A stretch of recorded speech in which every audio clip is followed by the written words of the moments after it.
निर्माण श्रमिक कल्याण योजना अर्थात Odisha building and other construction worker welfare board तरफ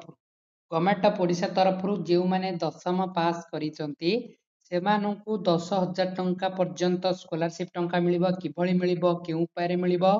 लेबर कार्ड जदि आपणकर पेरेंट्स कर अथवा पिता मातांकर अछि तांकु वार्षिक 10 रु 15,000 टंका पर्यंत स्कॉलरशिप टंका मिलिबो किभଳି मिलिबो वीडियो को शेष पर्यंत देखंतु जा फल आपण इनफॉरमेशन पाई परिबे रिगार्डिंग ई स्कॉलरशिप रिलेटेड ओके देखंतु लेबर एंड ईएसआई डिपार्टमेंट तरफ स्कॉलरशिप टी मिलुची डिटेल्स रे हमें देखिबा केउ माने 10th पास करचंती किबा कोनोसी पढुचंती किबा पढिबा को जाउचंती किभଳି टंकाटी पाइबे चलंतु देखिया वीडियो टी स्टार्ट करबा पूर्वरु समस्त को अनुरोध वीडियो टी को लाइक करबा सहित हम चैनल को सब्सक्राइब करे सहित हम टेलीग्राम ग्रुप रे जॉइन हिजबे चलंतु वीडियो टी स्टार्ट करबा देखंतु ये डिटेल्स गाइडलाइन देखंतु guidelines for educational assistant under निर्माण श्रमिक कल्याण योजना ओके चलंतु देखिबा डिटेल्स रे केउ मानु केते टका मिले देखंतु प्रथम कहूची जो माने 10th पास करिसंती किबा 90% मार्क रखिसंती किबा एबव रखिसंती सेमानंको 10,000 टंका आर्थिक राशि मिलिबो वन टाइम ता सहित जो माने 10th पास करिकी 11 12 माने प्लस 2 पढुचंती अथवा हमर डिप्लोमा की अदा कोर्स करूचंती तथापि तांकु भी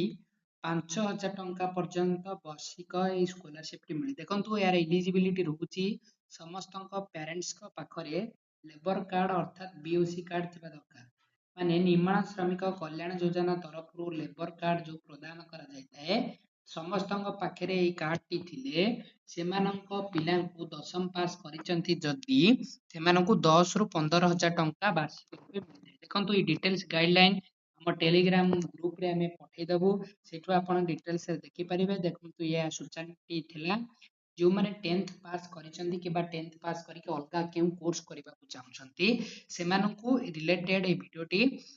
किभଳି आपण ए टंकाटी पाइबे ना प्रथमे आपण स्टेट स्कॉलरशिप पोर्टल रे जाई के आवेदन करिबे रिगार्डिंग तापरे आपण स्टेट स्कॉलरशिप रे अप्लाई कला परे डिस्ट्रिक्ट लेबर ऑफिस डीएलओ पाखु जाई कि वेरिफिकेशन कंप्लीट कला परे आपण ए टंकाटी मिलता देखंतु ये गवर्नमेंट ऑफ ओडिशा तरफ जो टंकाटी मिलता है Odisha building and other construction worker board तरफ गवर्नमेंट ऑफ ओडिशा तरफ समस्त दशम पास पिलांकु ए टंकाटी मिलता है ओके वीडियो टी शेष पर्यंत देखिथिबारु समस्त धन्यवाद सहित वीडियो को लाइक करबा सहित हम वीडियो को सब्सक्राइब करि दियंतु धन्यवाद।